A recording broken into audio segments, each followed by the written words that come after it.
Something we must not forget, and that is all people are not nice. And actually, industry, as I talked a little about it this morning, industry can be very, very cruel. And if they have a chance to go somewhere and grab something without having to pay, you know, or they might pay some person, you know, corruption. There is a lot of corruption. And I think that anyone that is in the energy sector has to watch out for that and demand to have transparency and to look for those who go and take the natural resources from countries, you know, because very seldom the revenues end up where they should be. So keep an eye on that, because actually I think that if the developing countries got the revenues out of their all different kinds of natural resources that there are, you wouldn't have to have these donors coming and giving you money, because you have a lot of resources. It's just that they end up in the wrong pockets. Yeah. So that is really something for you to watch out, you know, and especially women, you know. I think women are really bad at being corrupt, you know. It is, so, but maybe you are better, but don't you agree? You seem to... Well, I'm not going to name some in a public meeting, but I think you have to be very careful to make such sweeping statements like that, because that goes against the understanding of what constitutes a man and what constitutes a woman in a socially constructed manner. Joyce, can you use the mic, please? Okay. Because no dialogue. Let's not fight about that. But let's just agree on that. When there is a weak governance in a state, the more there is a risk for corruption of different kinds. And wouldn't it be good if the natural resources of a country, whatever country it is, comes to the benefit of those who live there? Isn't that better? So I think that is really something to think about and to have that clear, because I haven't heard corruption mentioned once here, and I think that you should mention it and also have it, you know, as one part of the gender issue, also to have transparency, because transparency will benefit everyone in a country, except for those who are corrupt. So I think that is my message to you. Look after the natural resources and make sure that they come into the right pockets. Thank you. Yes, please. Thank you, Chair, for giving me the opportunity.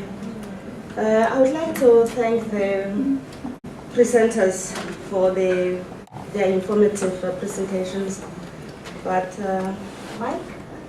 Yeah, I would like to thank the presenters for their informative presentations, and would like to ask Anne to help us or advise us with the Lesotho people as to how they maintain the high pace of connectivity.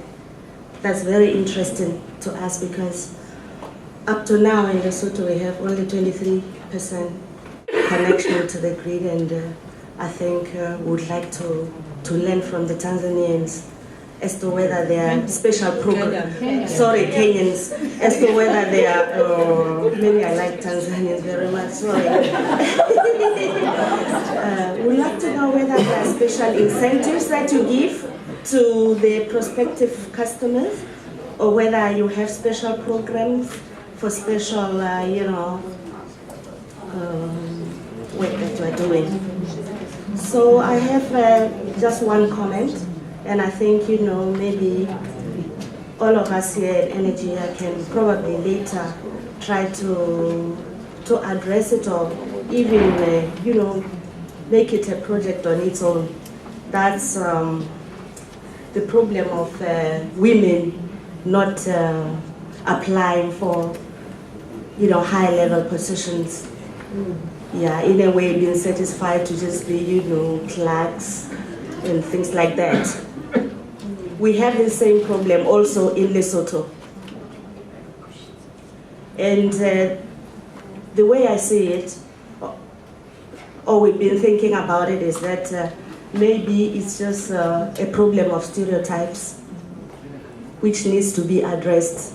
And how can we address the stereotypes? Maybe we should do this because actually it's hindering progress quite greatly by ladies or women not applying for these high-level jobs. Thank you. There are two questions, two hands at the back. Yeah, babe. Thank you. Thank you so much for making a reflection on your sessional paper, as well as the Constitution and the National Gender Policy. That you have a great opportunity that in writing you have 30%, and you want in the organization to have 30% of positions for women. But you indicated, sadly, that they're not coming up to get the recruitment. But in gender mainstreaming, we always try and use this opportunity. Can we know what you have done in order to mobilize these women, in order to communicate to all who can apply, and therefore make use of this? Otherwise, we will blame the gender focal point. Thank you. Thank you, babe. There was one more. Somebody want? Yes? Okay. Yeah. As a follow-up, I just had a quick question in terms. Oh, sorry. No, go ahead. Just in terms of the experience you had with the reaction of men and how you managed that in terms of setting the targets, because we had a workshop where we talked about gender mainstreaming and men in terms of targets. There was a concern raised by several men in the room about what does this mean about my job and my colleagues, and I just wondered what your experience was with that. Oh, and I have a very short question. I'll just speak. Oh, yeah, it is on. Okay. For Kenya, actually, I had a question. What is the percentage of the electricity use in Kenya? Because it was shown that it was increasing, but I think I missed how much it is actually as a percentage of the population. And then also, if you collect any gender statistics versus female-headed households versus male-headed households. There are two more questions. Can we take that? Yeah. Okay. So first you. This lady has her okay.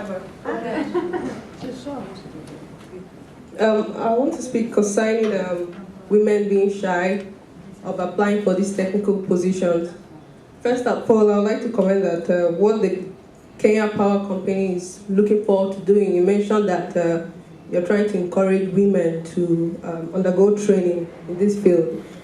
What I want to say is that it's a good thing you're doing, but maybe why women are not applying for these technical positions is because they don't have training in that field. For instance, I went to a technology school, and in that school we had more males. In an engineering class, you'll have like 100 males and maybe 5 females. And those females were teased of being males as well.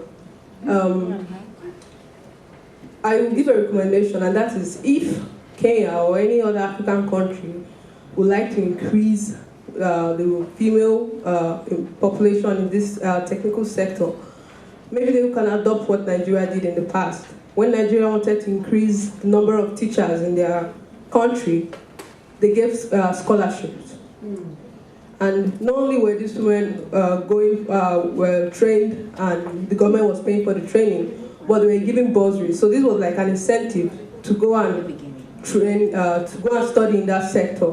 So I think if women, the female folks, are meant to know that the government will pay for them, and not only will the government pay for them, but when they come out, they have jobs. Because the truth is that men are already dominating the sector. So people might be discouraged, women might be discouraged going to compete with men in a sector that they already excel in. So if the government can ensure females that they will train them, and not only will they train them, but when they graduate, they will have jobs waiting for them. I think women will be encouraged to enter into the sector. Thank you. Thank you. You? Very fast. Carmen again from IFC. Hi. On Kenya, thank you very much for the fantastic presentation. We had looked at some enterprise survey data at the World Bank IFC and found that women entrepreneurs actually had longer times to connect to the grid and also had higher corruption fees, so to speak, in order to get it done. So I was wondering whether your data would be able to look at female-headed households distinctively from your other household connection, where there's also a difference in cost for women and men. And my second observation is maybe more of a comment. There is a fantastic experience in Brazil, Itaú Binacional, where they also tried to gender mainstream in a hydroelectric electricity company. They have a whole module on how they did it, and in fact what they were able to also measure is, after having done employee satisfaction surveys, they were actually able to find out after a few years that also the men were happier after they had gotten more women into the company, because and this is why I ask you about the paternity leave regulation, because actually family benefits that the women fought for because they needed it then also benefited the men, and they all had a much better work-life balance. So maybe something to look at. And maybe one last comment, Peru, there's an IFC project in Peru that looks at revenue management from a gender perspective, and that is also going very well. Thank you. So as we address the beer, 10 minutes. 10 minutes, whatever. You want to go there? Because there's so many.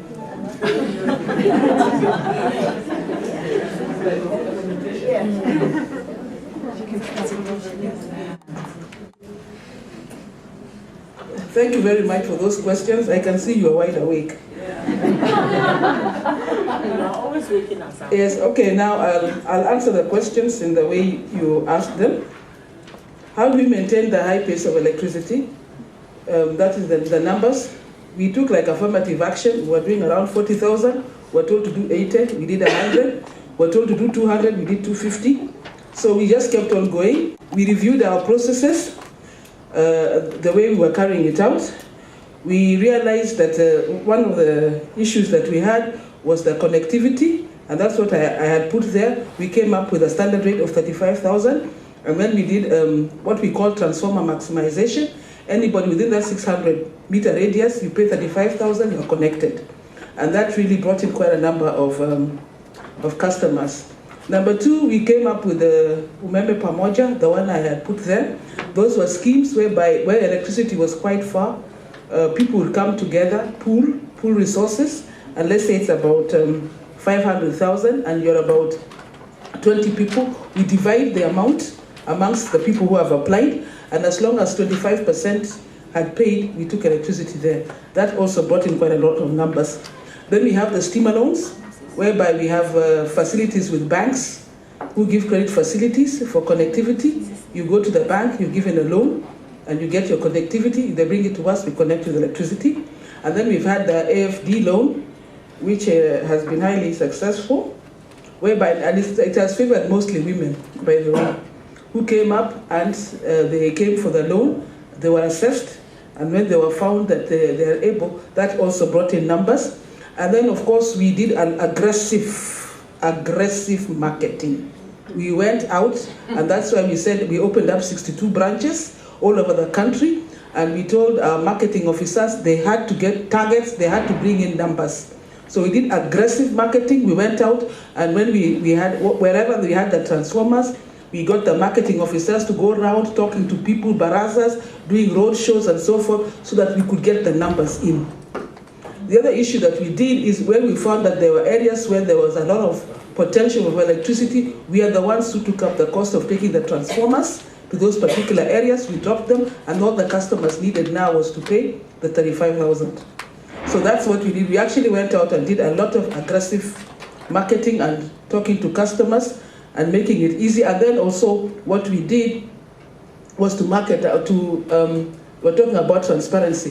What we did was to put in all the local papers, on the local media and so forth, the charges.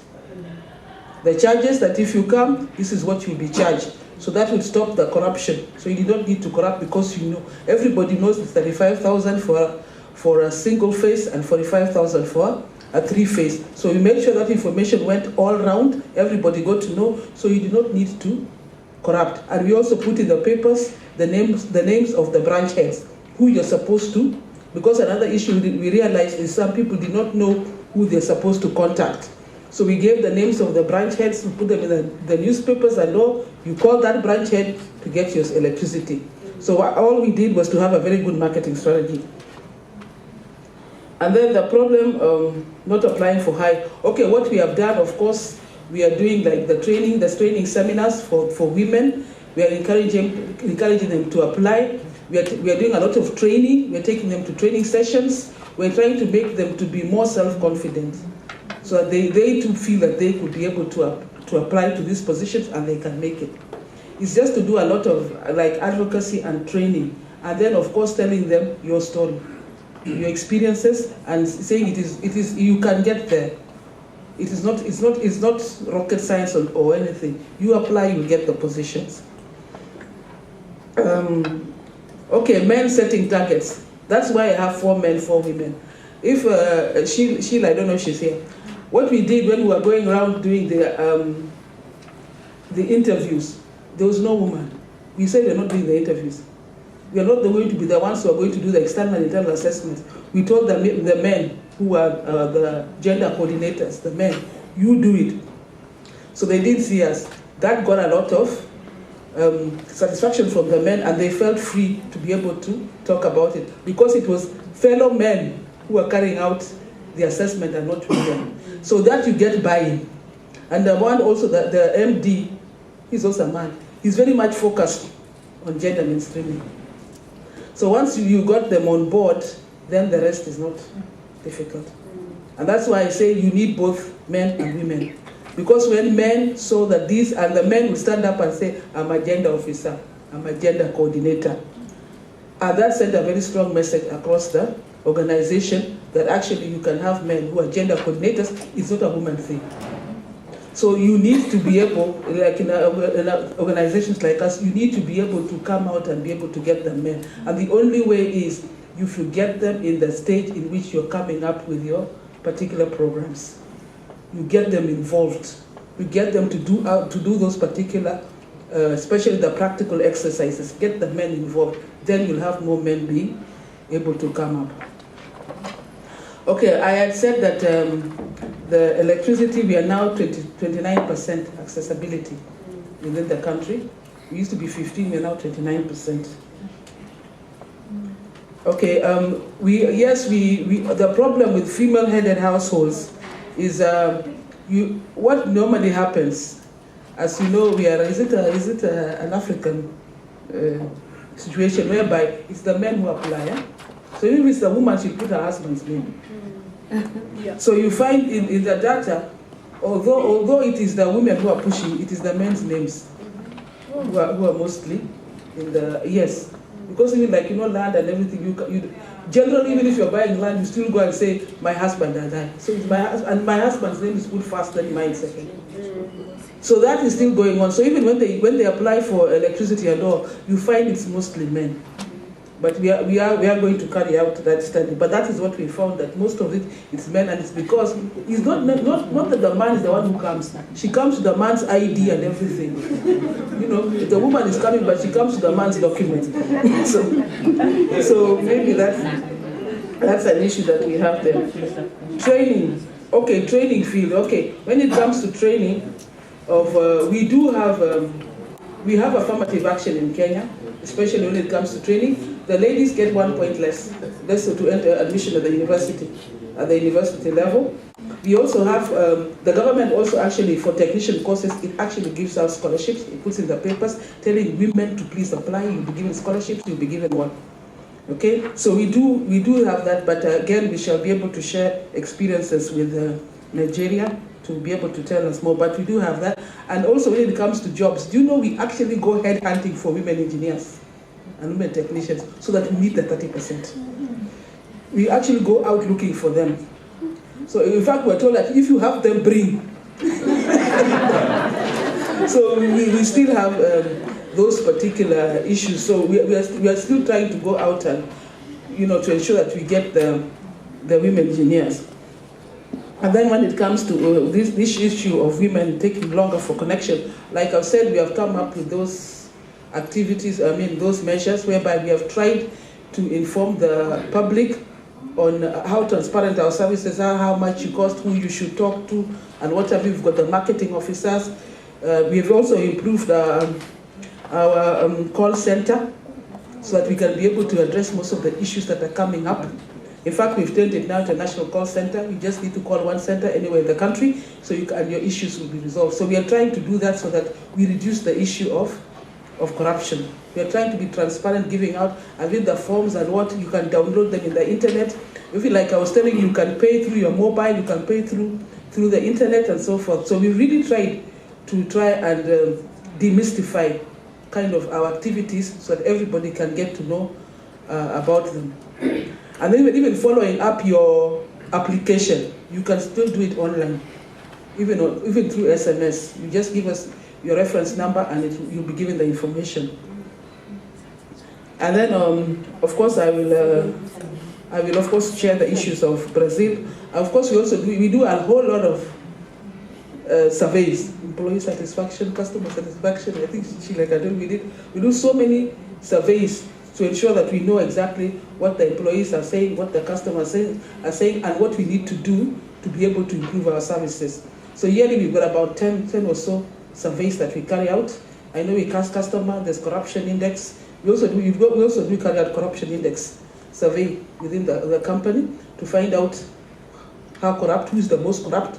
I have those, and it was it was very interesting. It was the top cadre who were the most corrupt. Anyway, and then so we also carry out corruption index surveys. We have got corruption committees in each and every department, so that we look at your services, your particular services, which one is the most corrupt, and you see how best you can be able to address those. So we do also carry out the issues of corruption.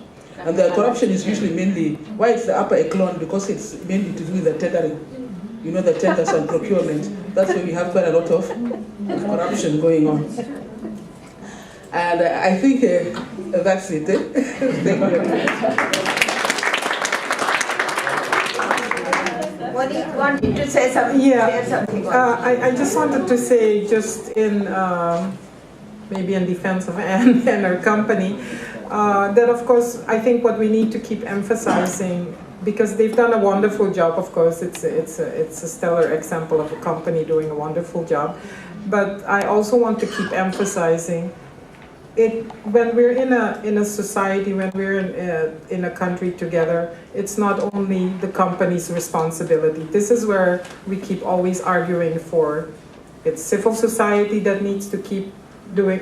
Once you have these wonderful policies in place that now need to get implemented, it's not only the job of the private sector company to do that, and even when they take it on, they're going to need help.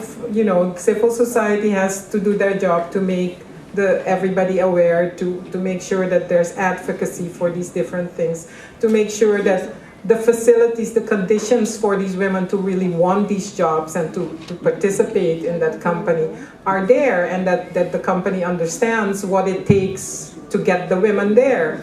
And so all I'm saying is, in a situation like this, it's not only the company's responsibility, it's all our responsibilities. Once you have the wonderful policies there, and you have a gender action plan and all of that, it's all of our responsibilities. Thank you, Moni. I just wanted to, before I conclude this, wanted to suggest two things. One is that I think we should aim at defining or some kind of conceptualizing gender mainstreaming, so things would be clearer for us. Because when do we call it gender mainstreaming? It seems there are many layers of gender mainstreaming. So at what level we are, so some steps could be developed. Second is that initial resistance should not be treated by men or women, should not be treated as a kind of permanent thing.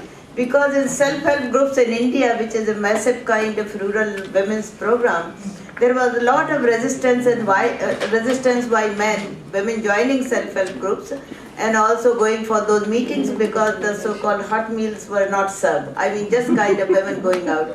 Once the cash started coming, and this happened in Bangladesh also, not only in India, then there was a kind of this resistance completely got over. So one has to see these strategies at different phases in terms of when is the resistance and when it breaks down and why it breaks down, because this can be one of the ways of looking at it.